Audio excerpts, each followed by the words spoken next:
everyone, welcome to On Tips Chemistry. So this is the second video of name reactions. In this video I am going to start Bayer's vinegar oxidation and epoxidation of alkenes. इससे पहले मैंने video बनाई है शेपीरो reaction and बोम्फर-स्टीवंस reaction की और important name reactions की. उनका link मैं डिस्क्रिप्शन बॉक्स में दे दूँगी, आप चाहे तो वहाँ से देख सकते हैं. सो बियर विनेगर oxidation and epoxidation of alkenes. हम लोग इस वीडियो के अंदर मैंने इन दोनों को क्यों चूज़ किया है एक साथ, क्योंकि इन दोनों के अंदर जो रिएजेंट यूज़ होते हैं वो बिल्कुल सेम यूज़ होते हैं.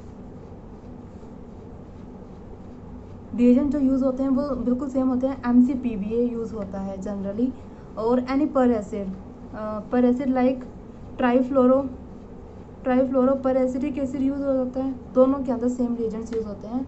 और hydrogen peroxide in acetic acid भी यूज़ होता है दोनों ही रिएक्शंस के अंदर. सो जनरली मैंने यहाँ पे MCPBA लिखा है क्योंकि मैं जो मैकेनिज्म कराऊंगी वो पर एसिड से करा रही हूँ, हाइड्रोजन परऑक्साइड वाला नहीं करा रही हूँ मैं.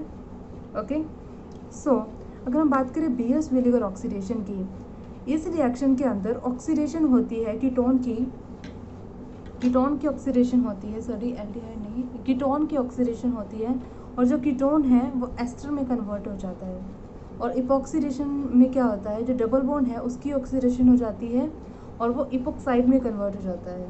तो इन दोनों रिएक्शन में जनरली जो डिफरेंस है वो है कि जो बेयर्स विनेगर ऑक्सीडेशन है वो न्यूक्लियोफिलिक एडिशन रिएक्शन है, मतलब जो रिएजेंट है वो एज अ न्यूक्लियोफाइल बिहेव करने वाला है. और इपॉक्सीडेशन ऑफ एल्कीन्स के अंदर क्या है, इलेक्ट्रोफिलिक एडिशन रिएक्शन है. मींस जो रिएजेंट हम लोग यूज़ कर रहे हैं वो इलेक्ट्रोफाइल की तरह बिहेव करेगा. ओके, सो ये वीडियो थोड़ा लंबा हो सकता है क्योंकि इसमें थोड़े काफ़ी ज़्यादा एग्जांपल्स भी हैं.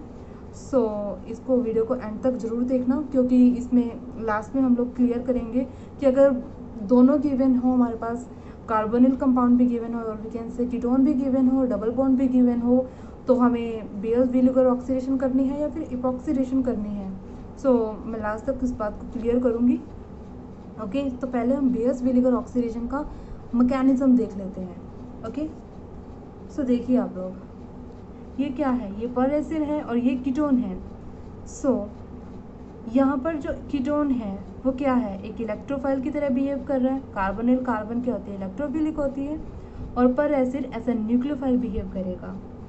ओके, अब पर एसिड के अंदर दो ऑक्सीजन्स प्रेजेंट हैं और लेकिन जो अटैक होता है लोन पेयर ऑफ ऑक्सीजन का वो इस वाली का होता है. इस वाली ऑक्सीजन का अटैक नहीं होता है कार्बोनिल कार्बन पर. इस वाले ऑक्सीजन का अटैक क्यों नहीं हो पाता है, क्योंकि ये वाले जो ऑक्सीजन के लोन पेयर हैं ये इन रेजोनेंस हैं. सो ये अवेलेबल नहीं है टू अटैक.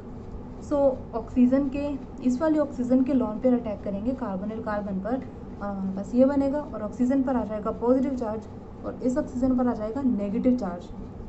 ओके, उसके बाद क्या होगा, हमारे पास ये हाइड्रोजन ऑक्सीजन के पॉजिटिव चार्ज को स्टेबलाइज कर देगा. यहाँ पर ऑक्सीजन आ जाएगा. फर्दर जो ऑक्सीजन बॉन्ड है वो स्टेबल नहीं होता.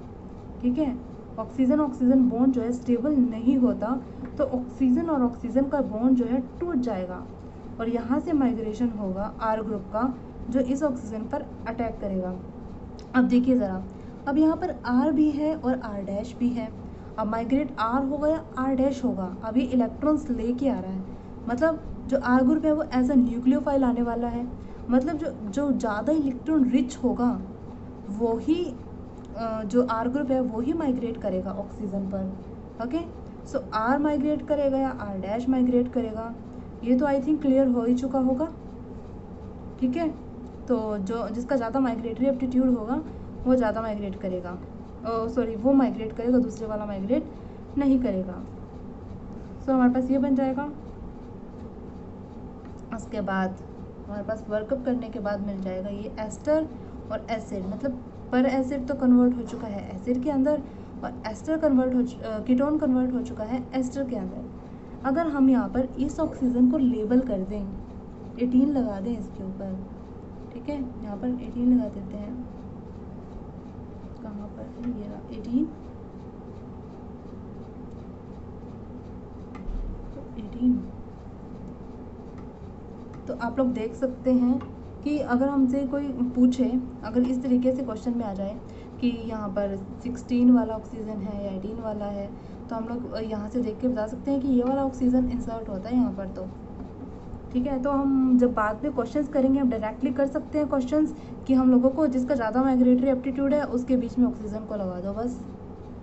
ठीक है, हम डायरेक्टली भी कर सकते हैं, हम मैकेनिज्म को नहीं करने बैठेंगे पेपर के अंदर, तो हम डायरेक्टली देख सकते हैं कि दोनों में से कौन से ग्रुप का ज़्यादा माइग्रेटरी एप्टीट्यूड है, और उसके साथ हम लोग ऑक्सीजन को जोड़ देंगे। हम लोगों ने यहाँ पर आर का माइग्रेटरी एप्टीट्यूड आर डैश से ज़्यादा माना है, तो हम लोगों ने आर के साथ ऑक्सीजन को लिख दिया है, हम डायरेक्टली लिख सकते थे यहाँ पर। ठीक है, अब हम बात करते हैं इपॉक्सीडेशन रिएक्शन की।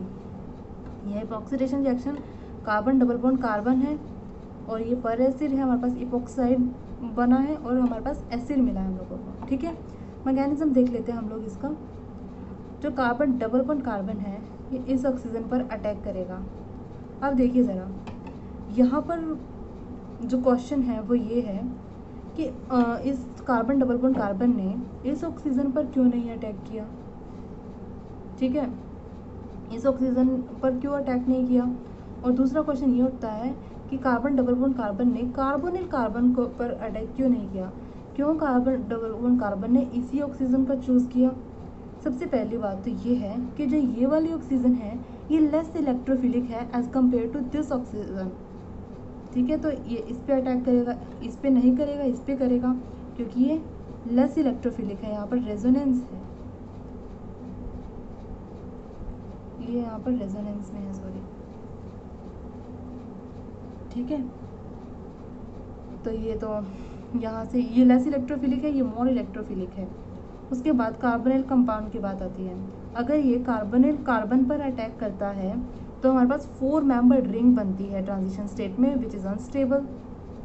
ठीक है, आई थिंक आप लोगों को मालूम होगा कि 4 मेंबर्ड रिंग जो है अनस्टेबल होती है, तो इसलिए वो कार्बोनिल कार्बन पर अटैक नहीं करेगा, तो इसलिए इसी ऑक्सीजन एटम पर वो अटैक करेगा। और हमारे पास ट्रांजिशन स्टेट में ये स्पाइरोसाइक्लिक ट्रांजिशन स्टेट बन जाएगी। स्पाइरो मीन्स 2 साइक्लिक रिंग्स जो हैं से एक ही एटम से अटैच, उसको स्पाइरो कंपाउंड बोलते हैं। तो ये इसकी ट्रांजिशन स्टेट है। तो इसमें क्या हो रहा है, ये डबल बॉन्ड क्या हो रहा है, पार्शियल हो रहा है, ये ख़त्म हो रहा है बॉन्ड ये वाला। ठीक है, इस ऑक्सीजन के और इस ऑक्सीजन के कार्बन के बीच में बॉन्ड बन रहा है और इन दोनों के बीच में भी बन रहा है, और इस ऑक्सीजन और इस हाइड्रोजन के बीच में बन रहा है। यहाँ पे पार्शियल बॉन्ड्स शो किए हैं, जो पहले बॉन्ड थे वो ख़त्म होते दिख रहे हैं और कई न्यू बॉन्ड्स फॉर्म होते दिख रहे हैं। ठीक है, उसके बाद हमारे पास इपॉक्साइड बन जाएगा और एसिड बन जाएगा। I think mechanism is clear of both Baeyer Villiger oxidation and alkenes. तो हम लोग अब एग्जांपल्स करते हैं। सबसे पहले हम लोग एग्जांपल्स करेंगे बेयर्स-विलिगर ऑक्सीडेशन का। ठीक है, मैंने सबसे पहले लिखा है माइग्रेटरी एप्टीट्यूड। जो टर्शरी अल्काइल का माइग्रेटरी एप्टीट्यूड है वो सेकेंडरी अल्काइल से ज़्यादा है, और लास्ट में प्राइमरी अल्काइल का है। मैंने कहा था कि इलेक्ट्रॉन डेंसिटी के हिसाब से है कि जिसका इलेक्ट्रॉन डेंसिटी ज़्यादा होगा उसका माइग्रेटरी एप्टीट्यूड ज़्यादा होगा। और टर्शरी के अंदर सेकेंडरी अल्काइल के अंदर भी साइक्लोहेक्सेन का ज़्यादा है। ठीक है, अब ये माइग्रेटरी एप्टीट्यूड की लिस्ट आप लोग लर्न रख लेना। ओके, अब हम बात कर लेते हैं फर्स्ट एग्जांपल की। MCPBA डाला, ठीक है, CO ग्रुप है तो बेयर्स-विलिगर ऑक्सीडेशन होने वाली है। अगर हम देखें यहाँ पर कि कौन सा ग्रुप माइग्रेट होगा, ये भी सेकेंडरी है, ये भी सेकेंडरी है, दोनों कार्बन सेकेंडरी है, तो कौन होगा माइग्रेट। मैं डायरेक्ट कर रही हूँ, अभी मैकेनिज्म पे नहीं जा रही हूँ। मैंने आपको बोला था कि जिसका माइग्रेटरी एप्टीट्यूड ज़्यादा है उसके बीच में ऑक्सीजन को इंसर्ट कर देना। ओके, सो दोनों सेकेंडरी हैं, पर यहाँ पर देखिए OMe प्रेजेंट है, तो OMe का क्या होता है, प्लस R इफेक्ट होता है। तो प्लस R इफेक्ट की वजह से, वैसे माइनस आई भी होता है पर इसका प्लस R माइनस आई से ज़्यादा होता है, तो ओवरऑल ये इलेक्ट्रॉन डेंसिटी प्रोवाइड कर रहा है रिंग को। तो इस रिंग के पास क्या हो गई, इलेक्ट्रॉन डेंसिटी ज़्यादा हो गई, तो उसकी वजह से या इसका माइग्रेटरी एप्टीट्यूड ज़्यादा हो गया, तो हम लोगों ने ऑक्सीजन यहाँ पे इंसर्ट कर दी। ठीक है, अब हम सेकंड एग्जांपल देख लेते हैं। सेकंड एग्जांपल देखिए कि ऑक्सीजन इधर इंसर्ट होगी या फिर इधर इंसर्ट होगी, तो माइग्रेटरी एप्टीट्यूड तो इसका ज़्यादा है, ये टर्शरी है और ये सेकेंडरी है, तो ये नहीं बनने वाला है, ये बनेगा। तो क्वेश्चन के अंदर हमारे पास ना इस तरीके से भी एक ऑप्शन में आ सकता था कि यहाँ पर अबव द प्लेन लिखते हैं, यहाँ पर बिलो द प्लेन लिख दिया, पर ये तो बनेगा ही नहीं, क्योंकि इन बाकी कार्बन्स की तो स्टीरियोकेमिस्ट्री का चेंज होने का कोई मतलब ही नहीं बनता यहाँ पर। वहाँ पर तो यहाँ पे वो उन बाकी कार्बन्स की स्टीरियोकेमिस्ट्री बिल्कुल सेम रहने वाली है, सिर्फ यहाँ पे ऑक्सीजन इंसर्ट हो रहा है, तो यहाँ पे ये नहीं बनने वाला है। ठीक है, अब हम इसकी बात करते हैं, नॉन बॉर्डरिंग सिस्टम की बात करते हैं, नॉन बॉर्डरिंग सिस्टम की। सो अब देखिए, ये टर्शरी है, ये सेकेंडरी है, तो माइग्रेटरी एप्टीट्यूड किसका ज़्यादा है? टर्शरी का ज़्यादा है, सेकेंडरी का कम है। तो यहाँ पर हम लोग इंसर्ट कर देंगे ऑक्सीजन को। यहाँ पर कोई भी स्टेरिक हिंड्रेंस नहीं है, तो टर्शरी होगा। अब देखिए, अब हम लोगों ने यहाँ पर 2 मिथाइल ग्रुप और लगा दिए, तो अब यहाँ पर थोड़ी सी स्टेरिक हिंड्रेंस बढ़ा दी। स्टेरिक हिंड्रेंस बढ़ाने से यहाँ पर जो ऑक्सीजन आ रहा था, अब यहाँ पर तो आ रहा है, पर अब चांसेस बन चुके हैं कि वो इधर भी इंसर्ट हो जाए। अभी भी ज़्यादा तो यही बन रहा है, लेकिन कुछ अमाउंट अब दूसरे प्रोडक्ट की भी बन रही है, क्योंकि यहाँ पर अब स्टेरिक हिंड्रेंस ज़्यादा हो चुकी है। ठीक है, अगर हम लोग यहाँ पर इस ग्रुप की भी ज़्यादा स्टेरिक हिंड्रेंस बढ़ा दें तो क्या होगा, इस साइड से तो इंसर्शन नहीं, मैं अपनी मर्जी से इंसर्शन बोल रही हूँ इसे, तो इस साइड तो ऑक्सीजन लगेगा ही नहीं, ऑक्सीजन इस साइड आएगा। ओके, तो अब 100% यही प्रोडक्ट बनेगा हमारे पास। ठीक है, तो ये जो लास्ट के 3 एग्जांपल्स थे, ये तो बहुत इंपॉर्टेंट एग्जांपल्स हैं, तो इनको थोड़ा सा अच्छे से समझ लेना कि स्टेरिक हिंड्रेंस का फैक्टर कहाँ पे कैसे लग रहा है। ओके, तो अब हम लोग एग्जांपल्स करेंगे इपॉक्सीडेशन के। अब देखिए ज़रा, जो इपॉक्सीडेशन है एल्कीन्स की, वो less hindered face of alkenes से हो रही है। मतलब अगर कोई पोलर ग्रुप वहाँ पे लगा हो तो इपॉक्सीडेशन लेस हिंडर्ड फेस से होगी, और सिन से भी हो सकती है, सिन से भी हो सकती है, लेकिन सिन किससे होगी? जो पोलर ग्रुप है, OH है, ये है और ये है। ठीक है, पोलर ग्रुप से वो सिन एडिशन भी कर सकते हैं हम लोग ऑक्सीजन का इपॉक्सीडेशन के अंदर, और OR से भी उसका सिन एडिशन हो सकता है, लेकिन MCPBA का अगर हम लोग यूज़ करते हैं तो नहीं होगा। अगर हम लोग ट्राईफ्लोरोपर एसिटिक एसिड का यूज़ करते हैं तो उससे सिन एडिशन हो सकता है। ठीक है, तो ये बात आप, ये जो मैंने 2 पॉइंट्स लिखे हैं, इनको आप लर्न रख सकते हैं। तो हम इसके एग्जांपल स्टार्ट करते हैं। फर्स्ट एग्जांपल देखिए ज़रा, ये डबल बॉन्ड है, हमारे पास MCPBA है। अब ऑक्सीजन देखिए कहाँ पर लगेगा, ये R ग्रुप है, तो अब लेस हिंडर्ड फेस कहाँ पे होगा? बिलो द प्लेन होगा, तो ऑक्सीजन कहाँ पर जुड़ेगी? Below the plane. Okay, next is this question. अब देखिए ज़रा, ये एक फ्यूज रिंग है। जब भी इस तरीके से कोई फ्यूज रिंग होगी और बॉन्ड यहीं पर है, जो ये कार्बन है, इससे नेक्स्ट कार्बन पर ही डबल बॉन्ड है और वहीं पे हमें एडिशन कराना है, तो कभी भी बिलो द प्लेन नहीं आ सकता है। ओके, अगर यहाँ पे ये अगर यहाँ पर ये वाले पॉइंट पे ये ग्रुप अबव द प्लेन है, तो ये वाला जो है स्टेरिकली हिंडर्ड हो जाएगा, ये कॉन्वेक्स फेस बन जाता है यहाँ पर। ओके, यहाँ पर कॉन्वेक्स फेस बन जाता है, तो below the plane convex face बन रहा है यहाँ पर। ये अबव द प्लेन है ना, तो ये below the plane convex face बन रहा है। तो अब जो ऑक्सीजन आएगा वो बिलो द प्लेन से नहीं आएगा, अबव द प्लेन से आएगा। ओके, नेक्स्ट क्वेश्चन में वही स्टेरिक हिंड्रेंस वाला फैक्टर है, above the plane methyl group है, तो बिलो द प्लेन ऑक्सीजन लग जाएगा।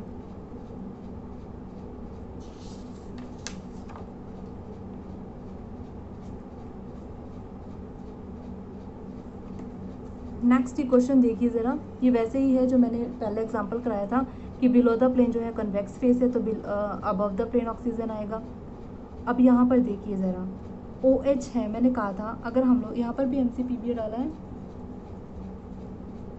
अगर हम लोग इपॉक्सीडेशन करा रहे हैं तो OH से मतलब कुछ पोलर ग्रुप्स लिखे थे मैंने वहाँ पर, तो उनके हिसाब से सिन एडिशन होगा, तो अब ऑक्सीजन अबव द प्लेन ही आएगा। ठीक है, लेकिन मैंने वहाँ पे बोला था कि अगर OR है, ये क्या है? OR है। ठीक है, अगर OR होता है, MCPBA के साथ वो एंटी प्रोडक्ट देता है, और ट्राईफ्लोरोपर एसिटिक एसिड के अंदर CF3COOH के अंदर वो हमें सिन प्रोडक्ट देगा। ठीक है, जो मैंने स्टार्टिंग में पॉइंट लिखा था, ये TBDMS को मैंने खोल के लिखा है। ओके, नेक्स्ट हम लोग अभी जो मोस्ट इम्पॉर्टेंट बात आती है कि अगर हमारे पास क्वेश्चन में डबल बॉन्ड भी गिवन हो और कीटोन भी गिवन हो, तो हम लोगों को क्या करना चाहिए, हमें इपॉक्सीडेशन करना चाहिए या फिर बेयर्स विनेगर ऑक्सीडेशन करना चाहिए, क्या करना चाहिए हम लोगों को। देखिए अभी मैंने यहाँ पर जो 3 लिखे हैं, 3 रिएजेंट्स लिखे हैं, ये तीनों के तीनों क्या कर सकते हैं, बेयर्स विनेगर ऑक्सीडेशन भी कर सकते हैं और इपॉक्सीडेशन भी कर सकते हैं। मैंने इन तीनों का नाम लिखा है यहाँ पर, ठीक है। अब इनमें से भी जो ऑक्सीडाइजिंग पावर है रिएजेंट्स की वो क्या है, जो ट्राइफ्लोरोपर एसिटिक एसिड है वो सबसे ज़्यादा ऑक्सीडाइजिंग पावर है उसकी, और MCPB और हाइड्रोजन परऑक्साइड जो है उनकी कम है इससे। ओके सो आप लोगों ने एक बात सुनी होगी कि जो ज़्यादा रिएक्टिव होता है, जो ज़्यादा रिएक्टिव होता है वो कम सिलेक्टिव होता है, ठीक है। मैं यहाँ पे लिख देती हूँ, more reactive therefore less selective.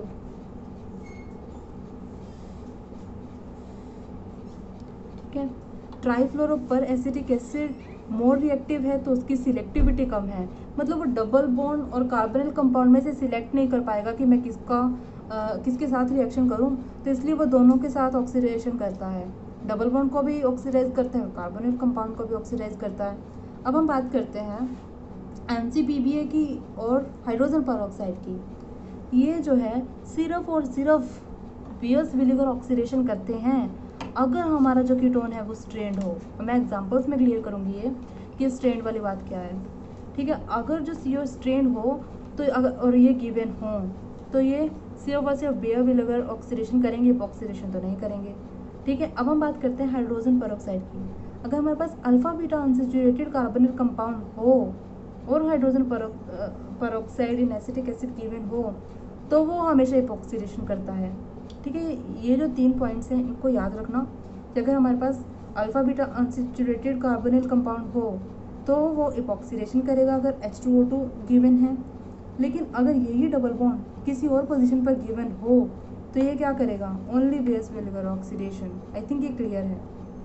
सो हम लोग अब एग्जांपल्स करने वाले हैं जिसमें डबल बॉन्ड भी गिवन होगा और कार्बोनिल ग्रुप भी गिवन होगा, और हमें डिसाइड करना होगा कि हम लोगों को बेयर्स विनेगर करनी है या फिर इपॉक्सीडेशन करनी है। वहीं से क्लियर होगा हम लोगों को, और एग्जाम्स में ज़्यादातर वैसे ही क्वेश्चन देखने को मिल सकते हैं। सो इसके अंदर फर्स्ट एग्जांपल देखिए। सबसे पहले ये जो कार्बोनिल कीटोन आपको दिख रहा है ये क्या है, स्ट्रेंड है, स्ट्रेंड है, रिंग के अंदर है ना, इस तरीके से स्ट्रेंड है, ठीक है। इस टाइप के सिस्टम के अंदर CO का मान रहे हैं कि वो स्ट्रेंड होता है, ठीक है।